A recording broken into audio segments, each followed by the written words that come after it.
भारत की सेकुलरिज्म के पर चर्चा अगर करनी है तो मैं बहुत जिम्मेवारी के साथ आज और गंभीरता से बात करना चाहता हूं। भारत का सेकुलरिज्म इसलिए नहीं है कि संविधान के अंदर वो शब्द जोड़ दिया गया है। भारत हजारों साल से सर्वपंथ समभाव इस तत्वज्ञान से जुड़ा हुआ है। भारत ही दुनिया में एक देश है जिसकी फिलॉसफी कहती है एकम सत विप्राह बहुधा वदंती।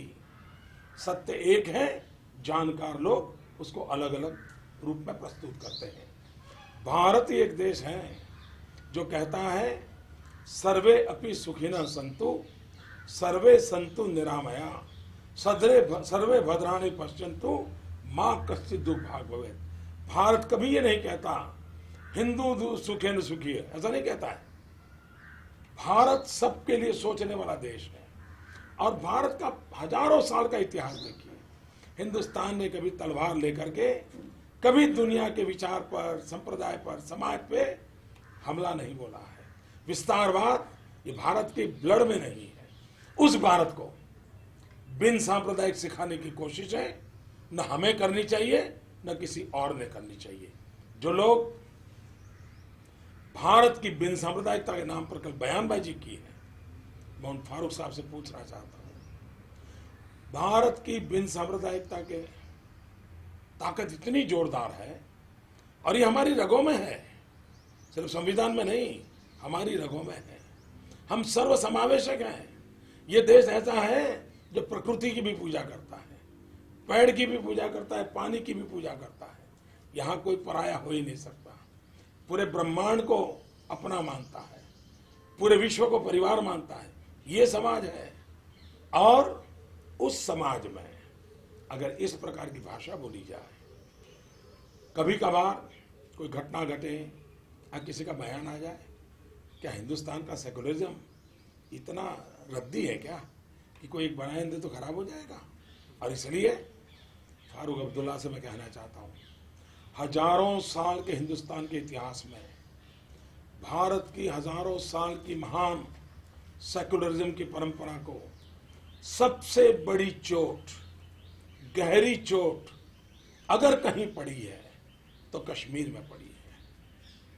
और वो भी श्रीमान फारूक अब्दुल्ला जी आपके पिताजी की राजनीति के चलते हुआ है। श्रीमान फारूक अब्दुल्ला जी आपकी राजनीति के चलते हुआ है। श्रीमान फारूक अब्दुल्ला जी आपके बेटे की राजनीति के चलते हुआ है। इस देश में कश्मीर एक ही है जहां से पंडितों को धर्म के आधार पर निकाल दिया गया।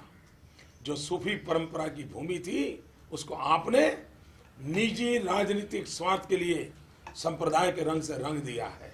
और इसलिए आप कोई बयान करने वालों को, मोदी को वोट देने वालों को दरिया में डुबोने की बात करते हो, पहले आपके पिताजी, आपका बेटा कश्मीर की राजनीति को सारी दुनिया में कौमी रंग देने का पाप कश्मीर की धरती पर आपने किया है। कश्मीर ये सूफी परंपरा की धरती है। कश्मीर ये सर्वसमावेश की धरती थी, उसको ये दाग लगाने का काम आपने किया है। आपको शोभा नहीं देता है इस प्रकार की बयानबाजी। और अगर डूबना है तो किसने डूबना चाहिए? जरा दर्पण में अपना चेहरा देख लो। आपके पिताजी का चेहरा दर्पण के सामने खड़ा कर करके ये सवाल पूछो कि कश्मीर के पंडितों को वहां से खदेड़ देने वाले लोग किस मुंह से देश को बिन सांप्रदायिकता के उपदेश दे रहे हैं? उनके मुंह में शोभा नहीं देता है। हम चुप हैं, इसका मतलब ये नहीं है कि जो चाहे वो भारत की हजारों साल की महान सांस्कृतिक विरासत को आए दिन चोट पहुंचाते रहे। ये शोभा नहीं देता है हमको। हम आज भी हमारे संस्कारों के कारण, हमारे ब्लड के कारण, राजनीति के कारण नहीं, राष्ट्रभक्ति के कारण कहते हैं भारत सर्वपंथ समभाव का मार्ग ही भारत के लिए श्रेष्ठ मार्ग है। वोट बैंक की राजनीति नहीं, विकास की राजनीति ही भारत के लिए श्रेष्ठ है। यह हमारा कमिटमेंट है, सबका साथ सबका विकास।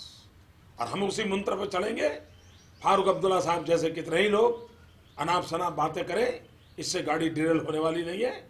देश उच्च मूल्यों पर चला है, जय जगत का मंत्र लेकर के चला है।